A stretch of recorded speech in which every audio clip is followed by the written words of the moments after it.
Welcome to the Living the Dream podcast with Curveball. If you believe, you can achieve.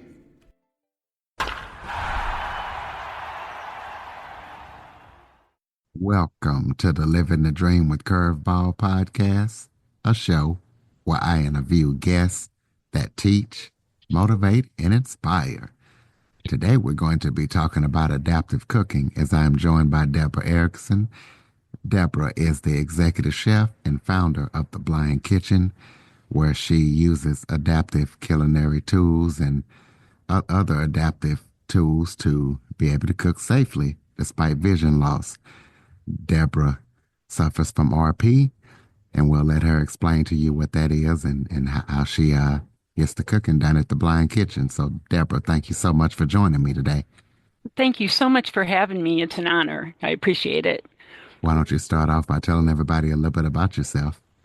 Okay. I am the executive chef and founder of The Blind Kitchen, which is an online company that provides adaptive cooking tools and strategies for people with vision loss who want to cook safely and confidently and independently. I was also the only blind student in culinary school, so that meant I had to solve a lot of problems. And after culinary school, when I got the time, I organized all that information into different categories, and that's how the Blind Kitchen came to be. I am blind. I have retinitis pigmentosa and very, very little vision left in one eye. Not really anything usable, but I'm not completely blind. So that's kind of who I am. Well, explain to the listeners what RP is. Oh, good question. Uh, RP stands for resistant people. No, just kidding. It stands for retinitis pigmentosa, and it is eye disease where the first symptoms are night blindness, and then a loss of peripheral vision, and then eventually that vision just closes in and takes away your central vision.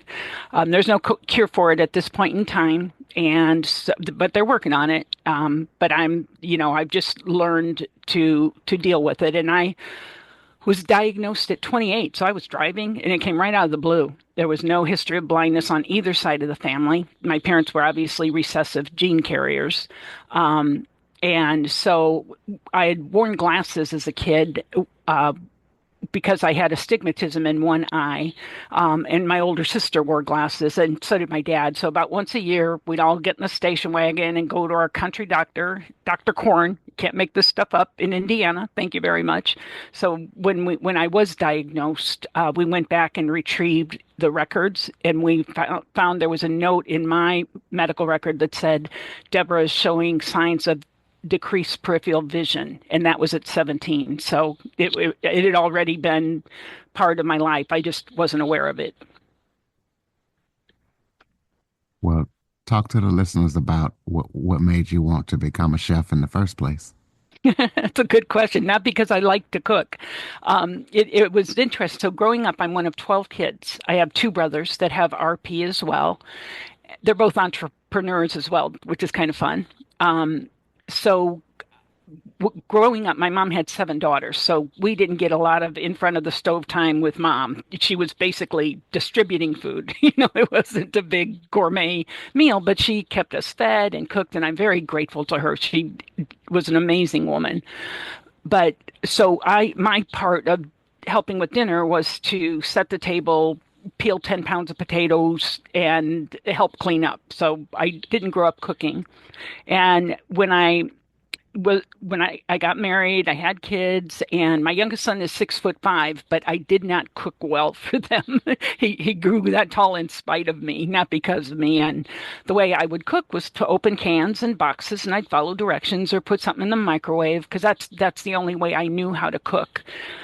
And then I went on to teach as a professional career. And when I had my vision loss, when the last part fell, and I had to go to the Oregon Commission for the Blind to get my orientation and mobility skills, I learned to read Braille, learned to use adaptive devices, with swipes and gestures and keyboard commands.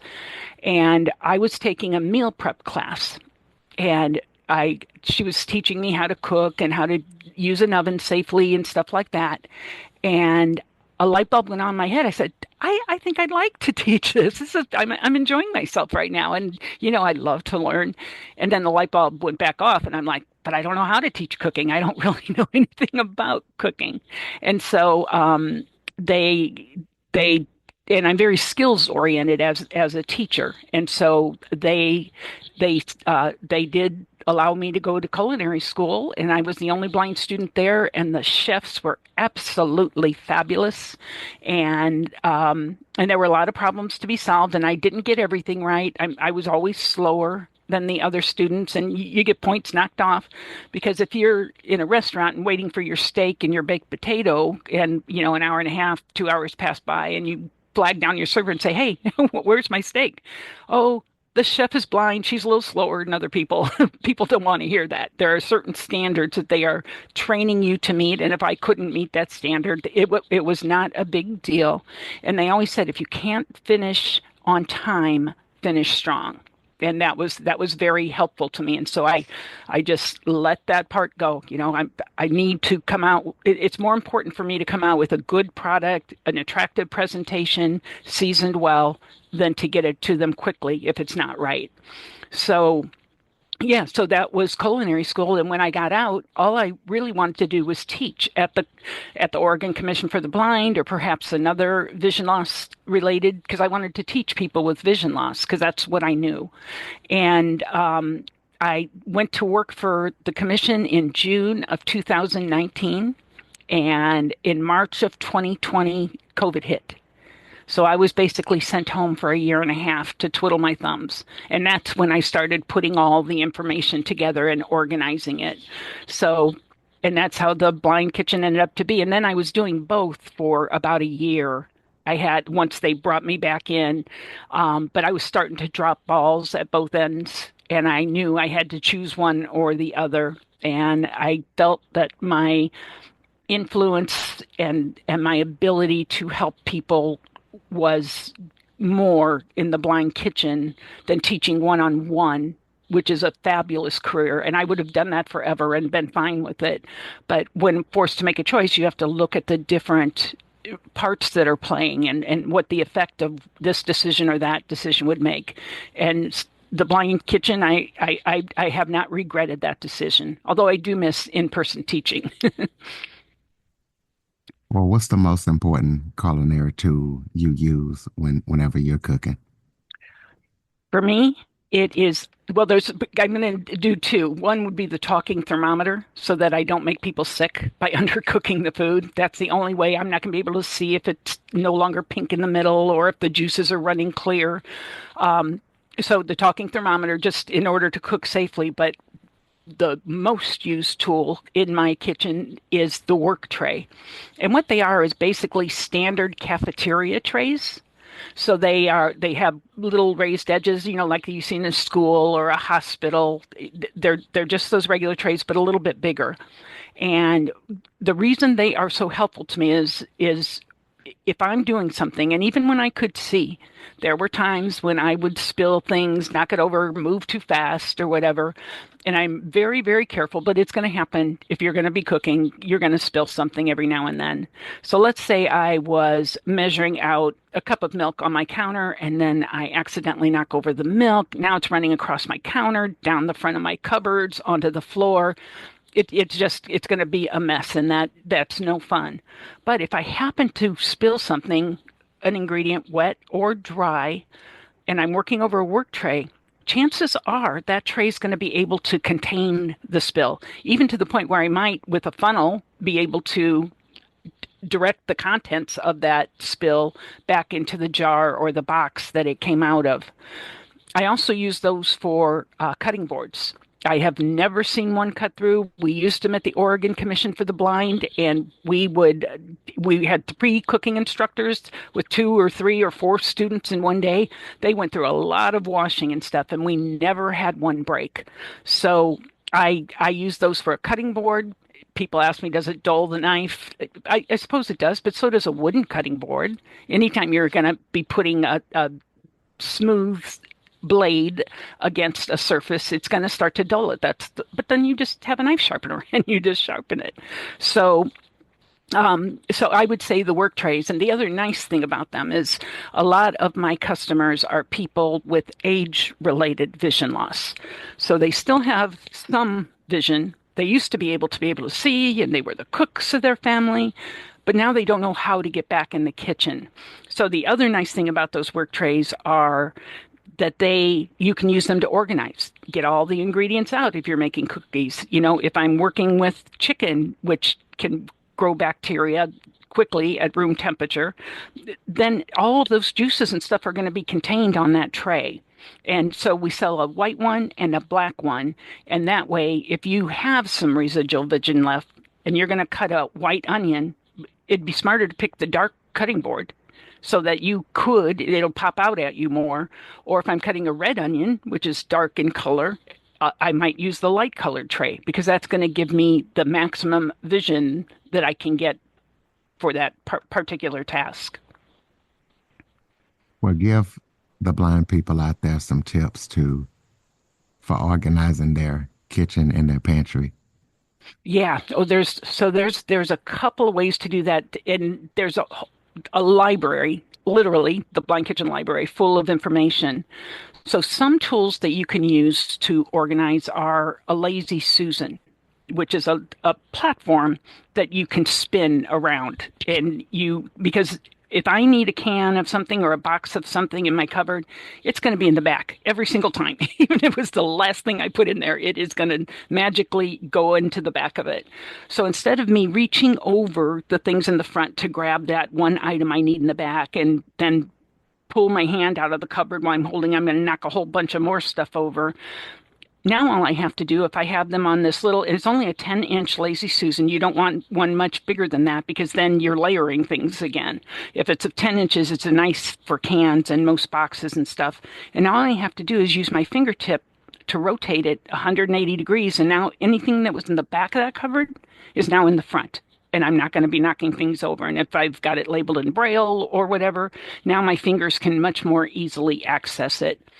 I also use a lot of bins, baskets, containers to put things in, like my Asian-related cuisine, like rice wine vinegar, soy sauce, sesame oil, sesame seeds, anything that I think I might need if I have chosen an Asian-inspired dish. I can just pull that out and I'll have all that stuff there without having to look through every single one of my bottles. So those are some ways to keep, clean and organized so that you know where things are at. What are the most common fears you get or you hear from visually impaired cooks? Okay, I absolutely have put thought into this. And the way they come into basically 4 categories, and I've already told you one of them, the fear of making friends or family sick by undercooking food that could make them sick. So the tool for that is the talking thermometer, but there's also different strategies you can use as well. The other fears are fear of cutting yourself, fear of burning yourself. And those are very real fears. You're standing in front of a hot pot or a hot stove, or you have a sharp knife somewhere near you and you can't see it. If you aren't afraid, you're going to be taken out of the gene pool pretty quickly because those are dangerous items that could cause you harm. But with the right tools, the right strategies, the right information, you absolutely can master using them. But you've just got to be very careful and know how to do it. And that's part of what the Blind Kitchen does. The other fear falls in the 3rd category of embarrassing yourself. And that kind of falls into 2 subcategories. One is the fear of looking messy or disorganized. You're knocking things over. Oh my gosh, I'm losing everything. My dishes are dirty. I didn't see that. Or, maybe I'm not going to be able to do this right. There are strategies and tools to help you get over that fear and to be very confident that you are organized and not looking messy. And then the other fear of embarrassment is the fear, I can't see, I'm going to prepare a plate for you or, 4 people to feed them, and I can't see it. I can't see what's on the plate, and I give it to you, you can see it. What if it doesn't look good? What if it doesn't look appetizing? But there are strategies that you can use to have beautifully presented foods in equal portions on different plates. It's creativity. It's part of the reason I love cooking now. It's because it forced me to consider creative alternatives, and that's what the Blind Kitchen has done. Well, talk about how a blind person can know if their pan is centered, on a hot burner, Oh yeah, good question. So especially with those flat stoves. those are the hardest ones, and they inspire the most fear because you get the least amount of information from the flat top stoves. However, the strategy I'm going to tell you right now doesn't involve any special tools. It's just knowledge, and it applies to a gas top stove, and it also applies to like an electric coil stove. So the principle that you need to remember in order to do this task with confidence and safely is that you can touch the top rim of a very hot pan for just a second and then pull your finger, literally a tap, and pull your finger back, and you're not going to be burned. You can't hold it on there for any length of time. And you can't touch hot liquid or hot food, because if you touch hot liquid or hot food and you just tap it for a second, it's still going to come back with your finger and you can get burnt. So this only applies to a clean top rim of a pan. And that doesn't matter how deep it is or how shallow it is. It still applies. So let's say I'm standing there in front of on my stove. What I'm doing, Curtis, the most is to tap the top of my pan, maybe at 2 o'clock, maybe at 4 o'clock, 6 o'clock, 10 o'clock, and that's what I'm doing. And if it is equally hot, each of my taps all around the pan are basically the same amount of heat, I'm going to know that that heating element, the heat source, is centered underneath the pan. But what if I'm stirring and I accidentally nudge the pan and I don't realize that I've done it? The next time I go to check and see if it's centered, let's say it's very hot at 10 o'clock, way hotter than 2 o'clock or 3 o'clock or 6 o'clock. What that is telling me is that the pan has moved, and instead of that heat being trapped underneath the pan, it's traveling up the side of the pan at 10 o'clock. And so then I know I've got to nudge the pan very gently towards where the pan is hot so I can get it back over the heat source. And so I'll do it just a little bit, and then I'll check again, give it another minute or so. It's still hot over there by 10 o'clock. I better push it a little bit more. And then I just keep doing it until I'm back on track again with the pan being equally hot at the top with my taps all the way around. Let's take a quick break.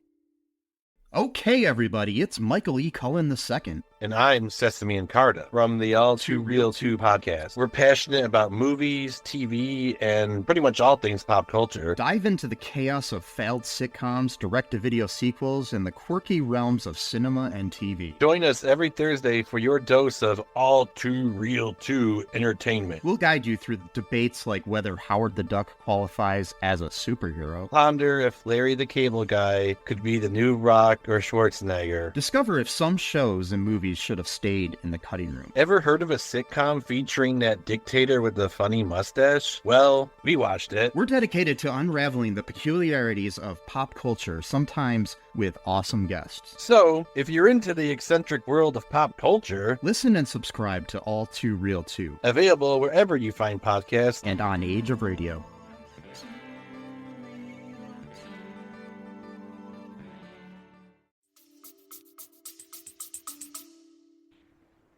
Well, tell us about any upcoming projects that you and your company are working on that people need to know about.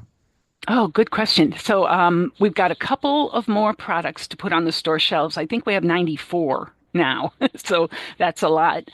But one thing is I'm writing a cookbook. I do my recipes. They're on the website as well, and they're done in a teaching version from the beginning of the ingredients. Like if you're making a peach cobbler, I talk about frozen peaches versus canned peaches versus fresh peaches.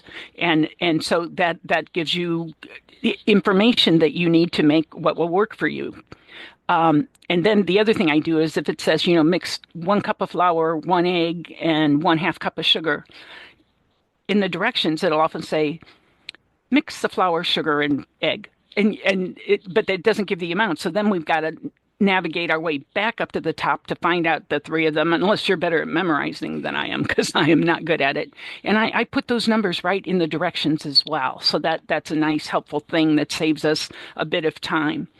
The other thing I really want to do is create a community. There's a lot of us out there, not a lot of blind chefs, but a lot of blind people who love to cook.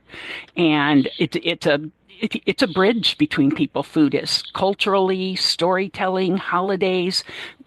Food is a very strong motivator and connector. And so I know that a lot of people with vision loss, because travel can be difficult to arrange, difficult to do. A lot of people don't get out as often as I think they would like to. So I am trying to figure out a way that I can connect people with vision loss who like to cook, maybe do cooking contests, or maybe just have a virtual, dinner. I don't know. I've got to get the business up and running it is running. We've been open since October of 22.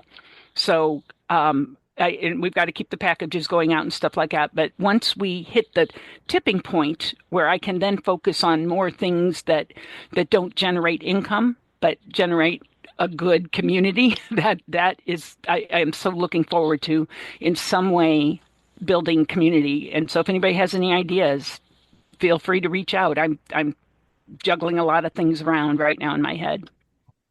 Speaking of reaching out, throw out your contact info.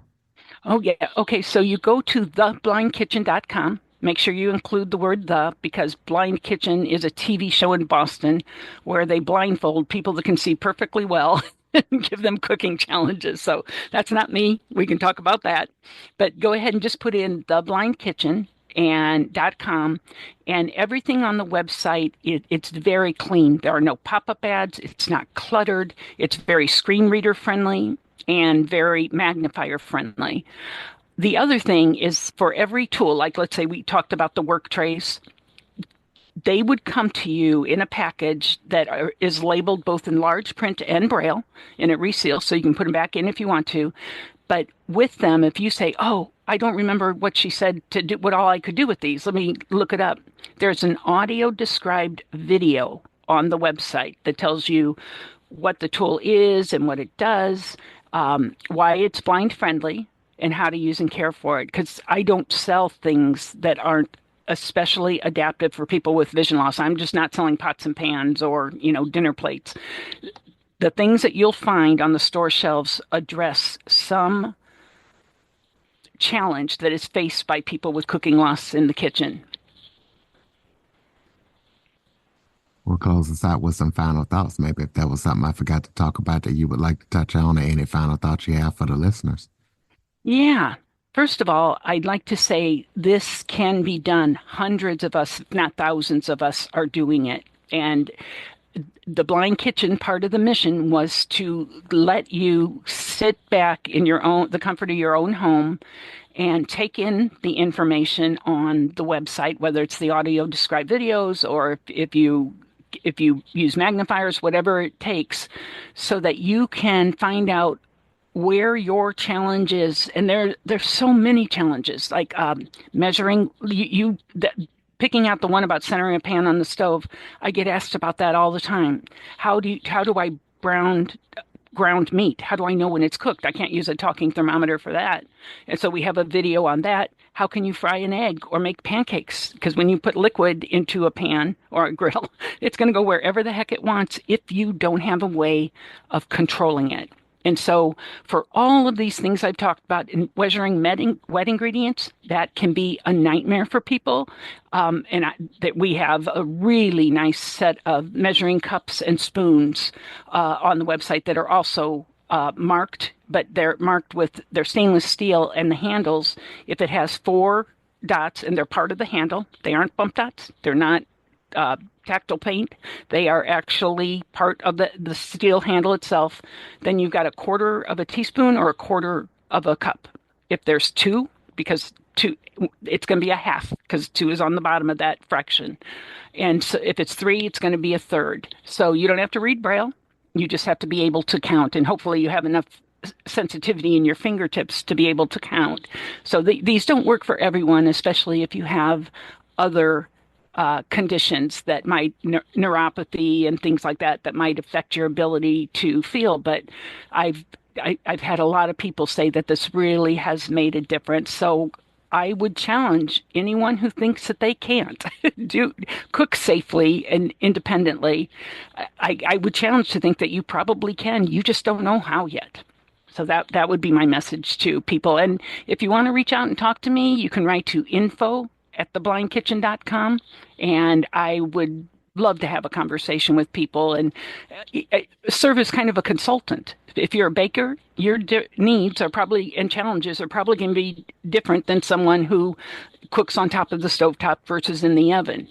We all have our different preferences and our different styles that we enjoy. So not everybody needs everything in the blind kitchen, not by any stretch. But there are some things that might absolutely make your life easier. All right, ladies and gentlemen, theblindkitchen.com. Please be sure to check out everything that Debra's up to. Follow, rate, review, share this to all your blind and visually impaired friends. Share it to as many people as possible. Jump on your favorite podcast app. Follow the show, check us out, like us, leave us a review. Visit our new website for living the dream, www.curveball337.com, where you can leave your feedback and leave comments and all that good stuff. Thank you for listening and supporting the show. Debra, thank you for all that you do, and thank you for joining me. No, thank you for having me. I enjoyed the conversation. For more information on the Living the Dream with Curveball podcast, visit www.curveball337.com. Until next time, keep living the dream.